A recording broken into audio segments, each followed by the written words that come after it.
히브리서 11장 1절부터 7절 우리 같이 한 목소리로 합독하겠습니다. 믿음은 바라는 것들의 실상이요 보이지 않는 것들의 증거니 선지들이 이로써 증거를 얻었느니라. 믿음으로 모든 세계가 하나님의 말씀으로 지어진 줄을 우리가 아나니 보이는 것은 나타난 것으로 말미암아 된 것이 아니니라. 믿음으로 아벨은 가인보다 더 나은 제사를 하나님께 드림으로 의로운 자라 하시는 증거를 얻었으니 하나님이 그 예물에 대하여 증언하시니라. 그가 죽었으나 그 믿음으로써 지금도 말하느니라.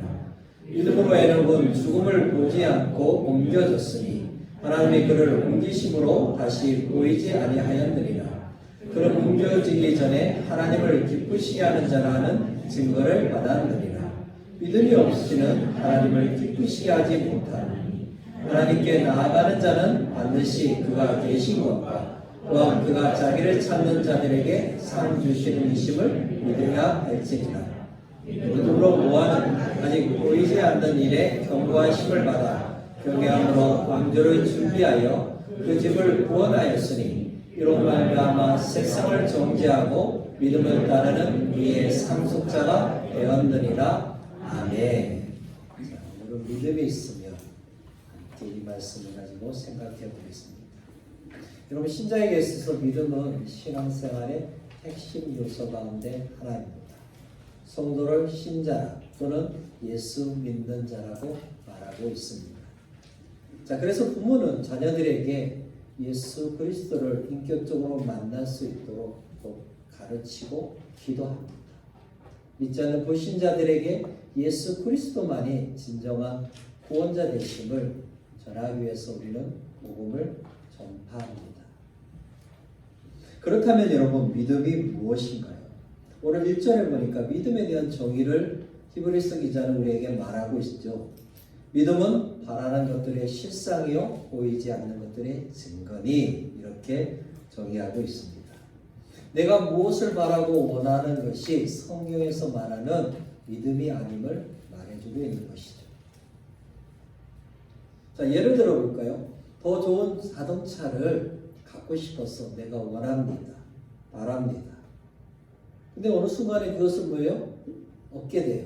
그러면 그것이 믿음을 통해서 얻었다고 말할 수 있나요? 성경은 그것은 믿음이 아니라고 우리에게 말해주고 있습니다. 그런 다른 한편으로 내가 누군가의 복음을 위해서 지금보다 더 나은 자동차가 필요해서 그것을 바라고 원했는데 하나님께서 자동차를 주신 거예요. 자, 그렇다면 그것은 성경에서 말하는 믿음이라고 말할 수 있나요? 아쉽게도 그것은 성경에서 말하는 믿음이라고 말하지는 않습니다. 자, 그렇다면 오늘 본문은 도대체 바라는 것들이라는 그 대상이 우리의 삶 속에서 모든 것을 포함하고 있지 않음을 알 수가 있는 거예요. 자, 바라는 것들이 무엇인가요? 이럴 때는 성경의 전후 문맥을 살펴봐야 합니다. 히브리서 10장과 11장을 읽어보면 바라는 것들이 무엇인가를 분명히 알 수 있는데 그것은 바로 하나님께서 약속하신 것들임을 알 수 있는 겁니다. 자, 믿음은 바라는 것들, 즉 하나님께서 약속하신 것을 바라는 실상임을 알 수가 있는 거예요.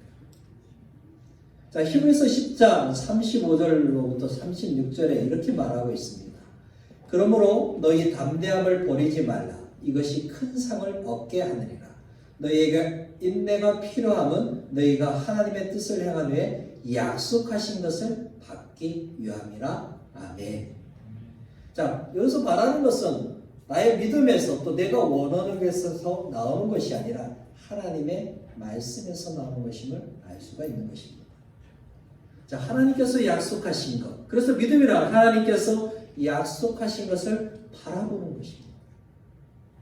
자, 근데 여기서 실상이라는 단어가 어려운 단어예요. 이 실상이라는 단어는 근거를 주는 것, 확신을 주는 것, 이런 의미거든요. 원래는 어디 아래 머물다, 그런 동사에서 유래한 단어가 실상입니다. 자, 본문은 믿음은 항상 확실함의 특징을 가지고 있음을 알려주고 있습니다. 보이지는 않지만, 내 눈에 보이지 않지만 반드시 있는 그 확실함. 그래서 하나님께서 이 약속하신 것은 그것을 바라는 것에 대한 확실한 증거로 우리에게 보여주는 것이 믿음이다. 어렵죠, 그래서. 또한 여러분, 믿음을 뭐로 소개하고 있습니까? 보이지 않는 것들의 증거라 이렇게 말합니다. 보이지 않는 것, 보지 못하는 것, 과거로부터 현재까지 완료, 현재 완료로 되어 있어요. 근데 의미는 미래를 담고 있습니다. 자, 예를 들어보면 이겁니다. 여러분, 미국 가신 분도 계시겠지만 안 가보신 분들 많잖아요.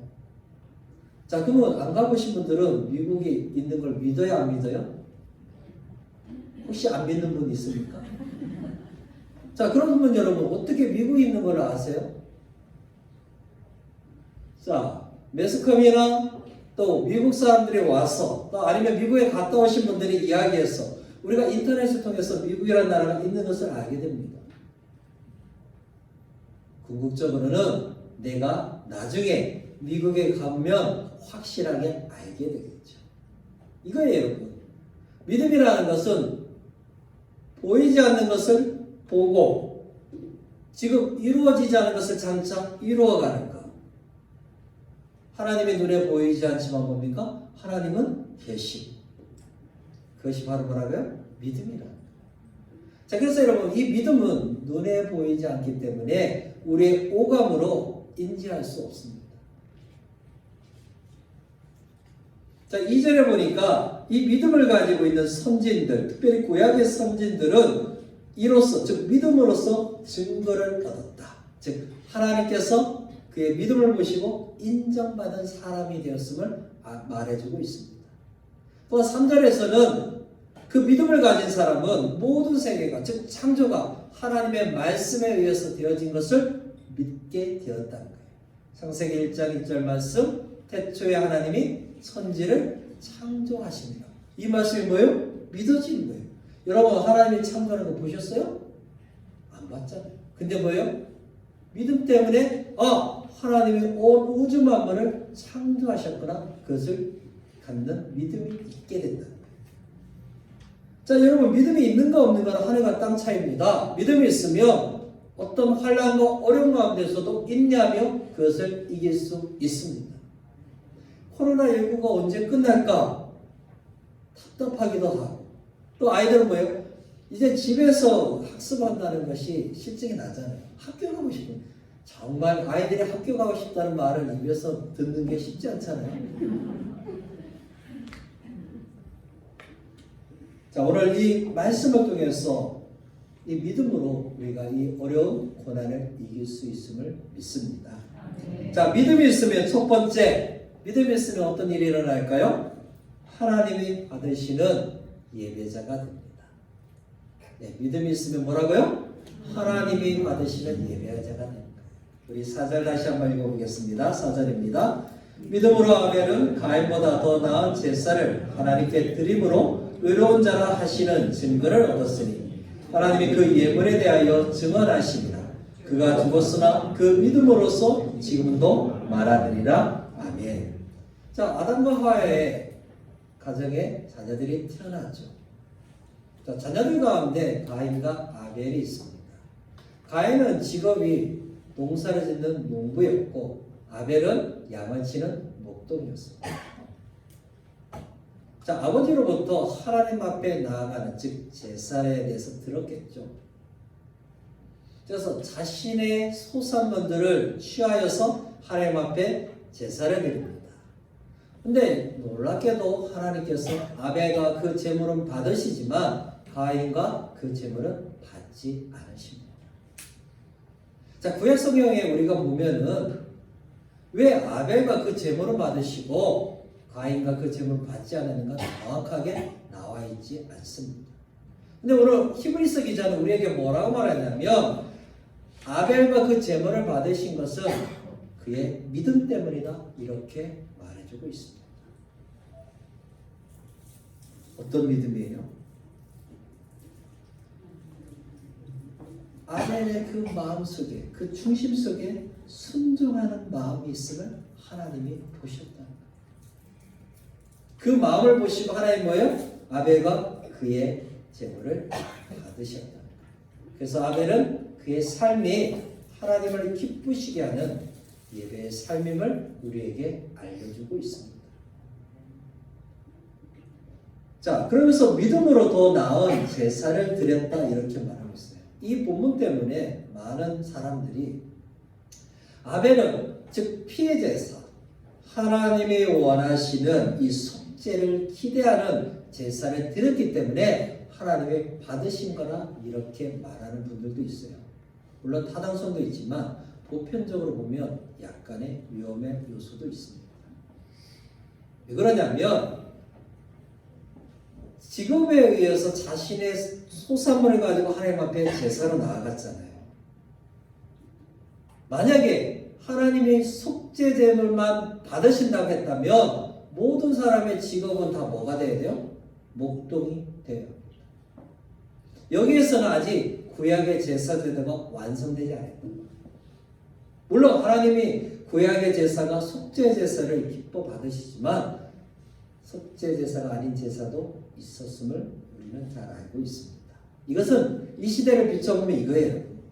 많은 젊은이들이 고민을 많이 합니다. 뭐에 대한 고민이냐면 미래에 대한 직업에 대한 고민을 많이 하면서 혹 나도 목회자나 선교사로서 하나님이 부르신 건 아닌가에 대한 고민을 하게 됩니다. 여러분 만약에 모든 그리스도인들이 다 목회자고 선교사가 되어버리면 정말 하나님이 기뻐하실까요? 그리스도인이 자신이 주신 재능과 또 소질을 가지고 직장을 선택하고 그 직장을 통해서 하나님 앞에 예배드리는 삶, 즉 예배자의 삶을 하나님은 기뻐하신다는 거예요. 여러분 이 문제가 해결되지 않으면 여러분의 자녀 가운데 특별히 뭔 고민한다고요? 나도 목회자가 되어야 하는가? 선교사가 되어야 하는가? 이런 고민 속에 빠질 수밖에 없다는 거죠. 여러분 보십시오. 결과가 달라진 것은 뭐예요?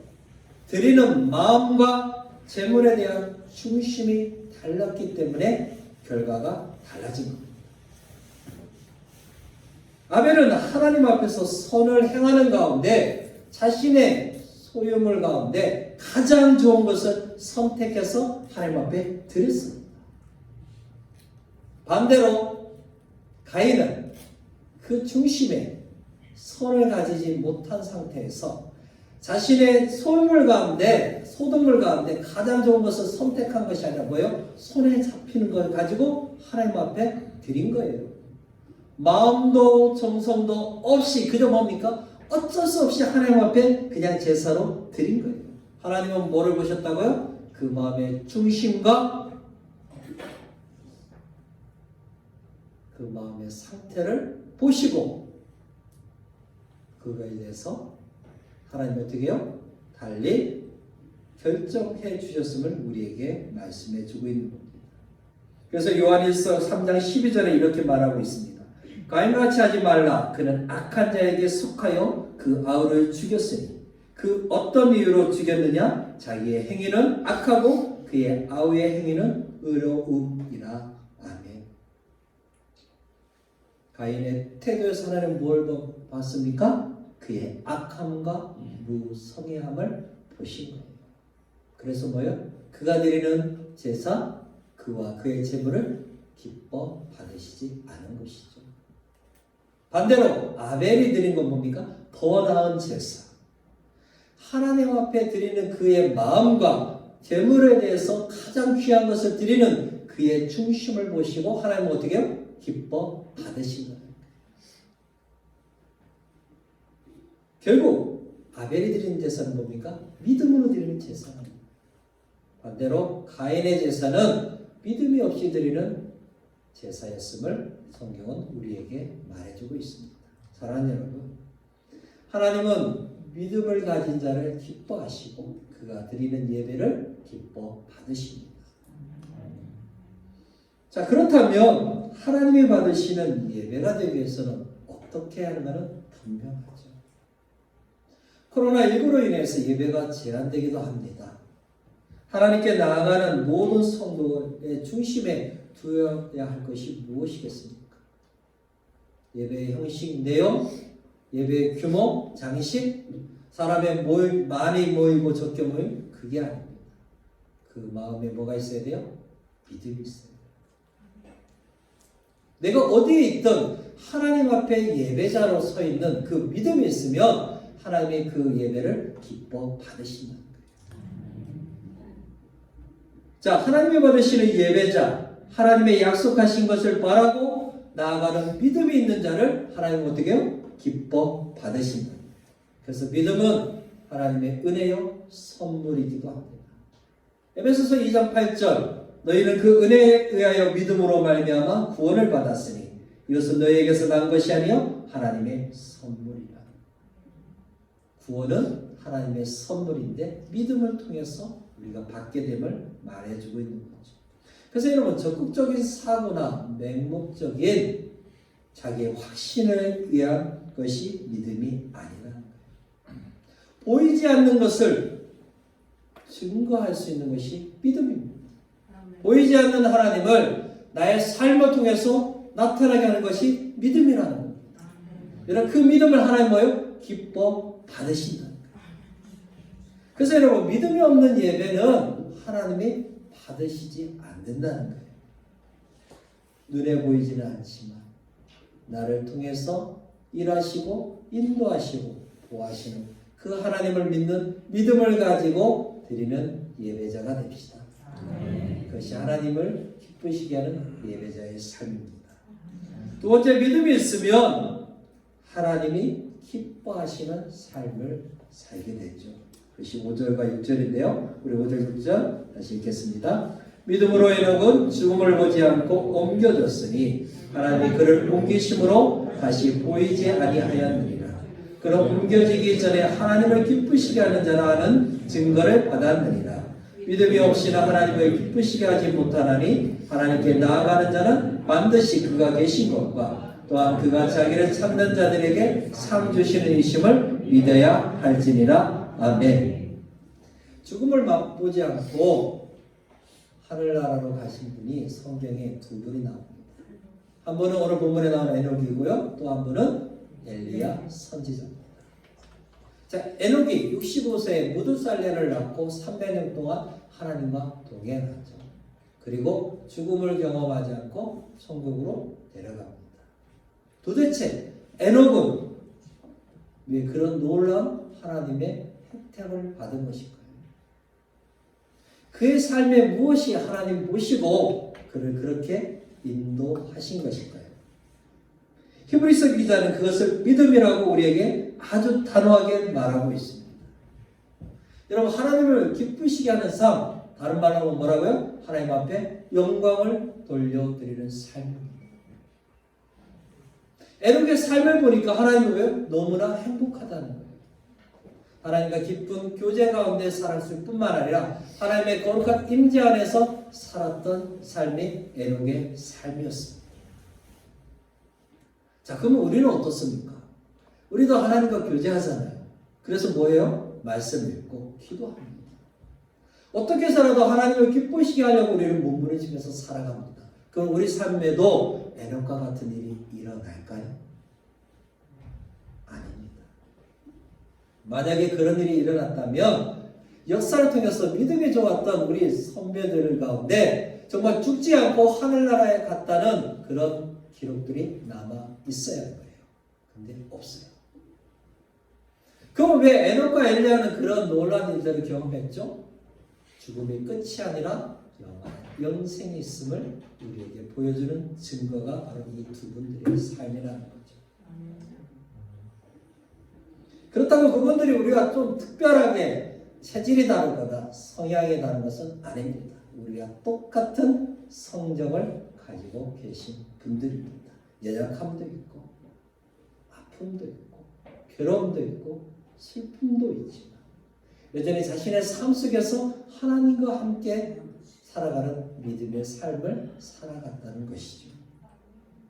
자, 근데 에녹은 그의 아들을 낳으면서 무드셀라라는 이름을 짓고 하나님의 심판이 있음을 알았습니다.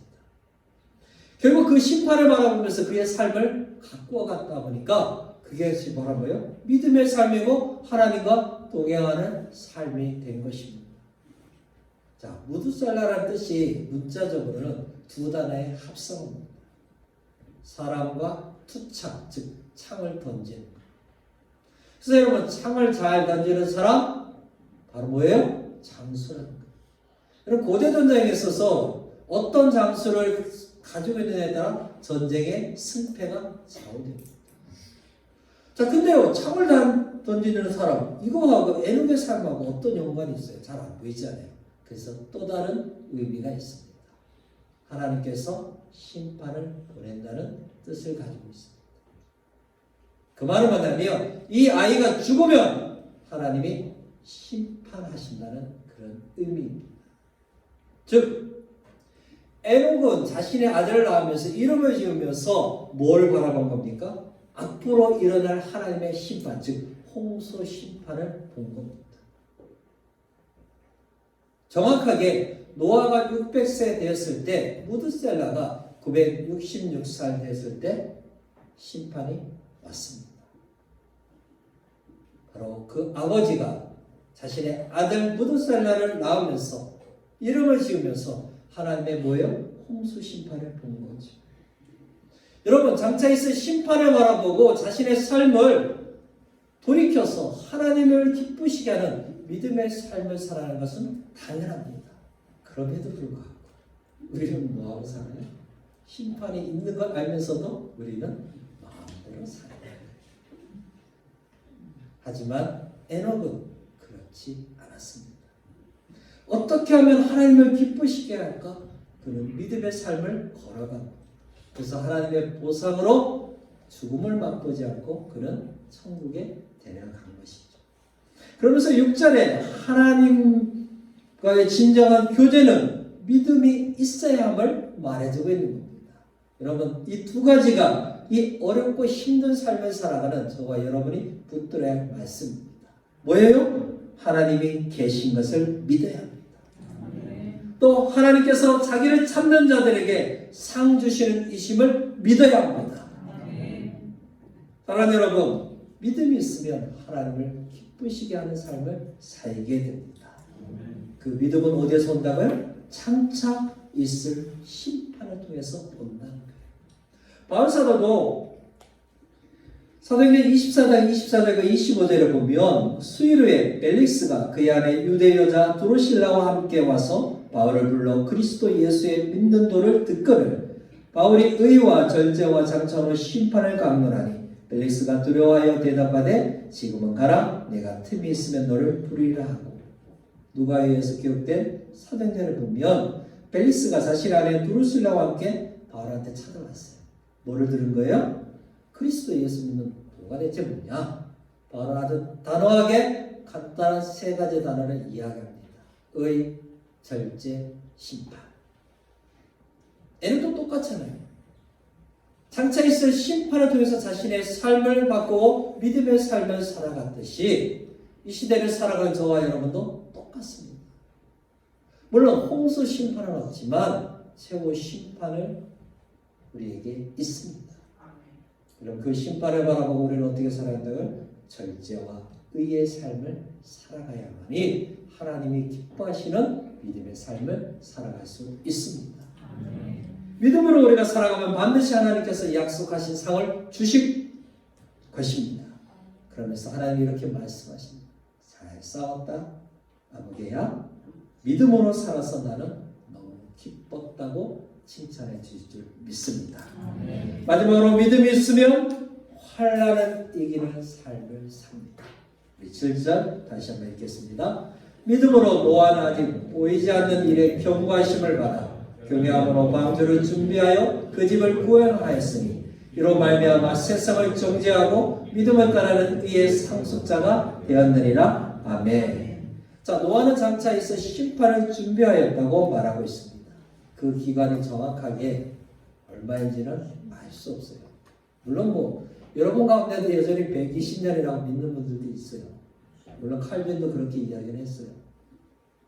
그러나 성경을 보면 정확하게 몇 년인지는 알 수 없습니다. 왜냐하면 노아가 500세 때 자녀를 낳죠. 또 그 다음에 600세 때 심판입니다. 그렇게 따지면 최소 한 100년 이상 되는 것 같아요. 기간이 중요한 건 아니죠. 자, 여러분, 내일이 우리 삶에 뭐가 일어날지 아십니까? 몰라요. 자, 1년 후에 이것이 일어날 것이니까 너 준비해라. 하나님 말씀하시면 여러분 잘 준비할 수 있을 것 같아요? 우리가 새해 되면 수많은 결단들을 합니다. 잘하고 계시죠? 우리 긴 성경 잘 읽고 계시죠? 예. 그래도 여러분 코로나19가 얼마나 좋아요. 또 한편으로는 아이들과 함께 말씀도 읽고 또 기도도 하고. 자, 100년 후에 심판이 있어. 노아야. 그러니까 너는 배를 만들어. 그러면 여러분 배를 만들면 바닷가에 만들어야 되는데 어디에서 만들어요? 산에서 만들어요. 여러분 하나님이 그렇게 명령하시면 여러분 순종할 수 있겠어요? 이것이 노아가 가지고 있는 믿음의 수준이었다. 아주 보이지 않았지만 그 경고하심을 받아 뭐하고 있어요? 경외함으로 방주를 준비하는 겁니다. 쉽지 않았겠죠. 사람들이 뭐라고 얘기했겠습니까? 정신 나갔구나. 미쳤구나. 얼마나 조롱과 멸시했겠습니까? 왜냐하면 어떤 징조도 없어요, 여러분. 비가 어마어마한 비가 내릴 징조도 없습니다.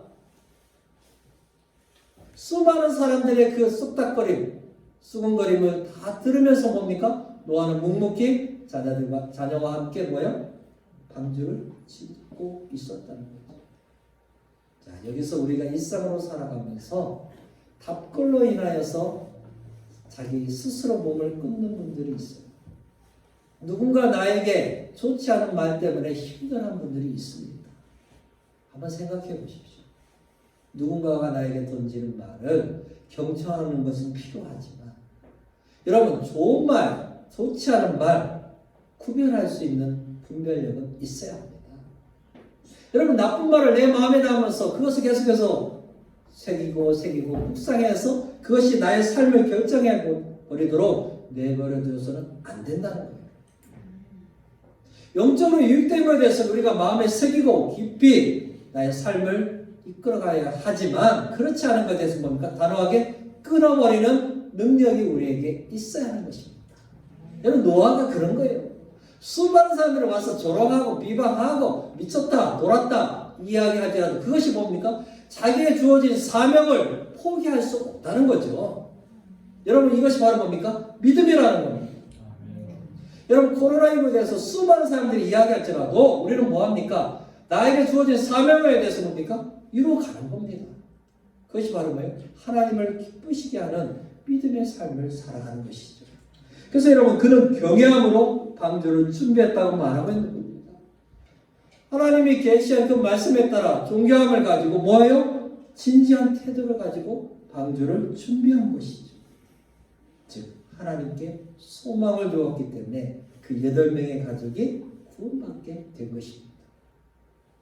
그래서 여러분 노아는 세상을 정죄하는 즉 불신앙을 정죄하는 사람이 된 것입니다. 예수님도 마태복음 12장 41절에 심판 때에 니느웨 사람들이 일어나 이 세대 사람을 정죄하리니 이는 그들이 요나의 전도를 듣고 회개하였음이거니와 요나보다 더 큰 이가 여기 있으며. 여러분 니느웨 사람들이 요나의 회개하라는 즉 심판이 있다는 그 말을 듣고 돌았었잖아요. 근데 요나와는 비교할 수 없는 예수님이 회개하라 천국이 가까우니라 말씀해도 사람들은 뭐예요? 쉽게 회개하지 않더라는 거예요. 그래서 오히려 뭡니까? 니네 사람들이 와서 너희들을 정죄한다는 거예요. 마찬가지입니다. 노아가 방주만 지었습니까? 홍수 심판이 있다는 하나님의 메시지를 전했음에도 불구하고 사람들은 뭐 했어요? 믿지 않았다는 거예요. 그래서 뭐예요? 세상이 심판받은 거죠. 노아는 그 믿음 때문에 뭡니까?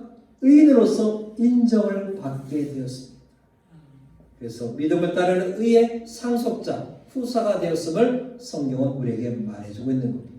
창세기 1장 9절에는 이것이 노아의 족본이라 노아는 의인이요 담대 완전한 자라 그는 하나님과 동행하였으며.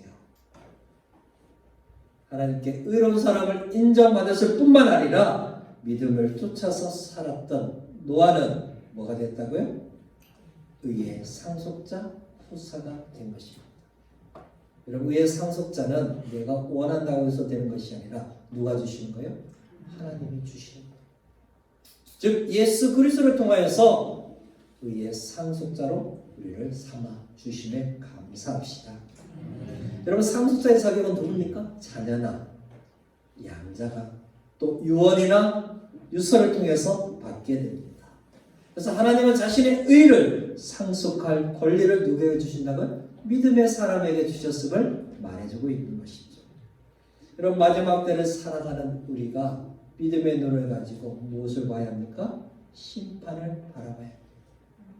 그래서 우리는 뭐예요? 믿음이 있으면 환난을 이길 수 있습니다.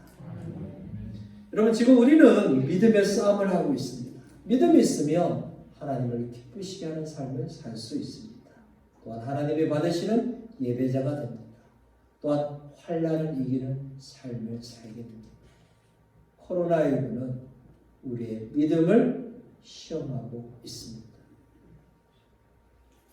언제 끝나지 않을 수 없는 이 상황 속에서도 인내하며 믿음을 가지고 끝까지 하나님을 신뢰하는 그 믿음이 있는가를 우리에게 묻고 있습니다.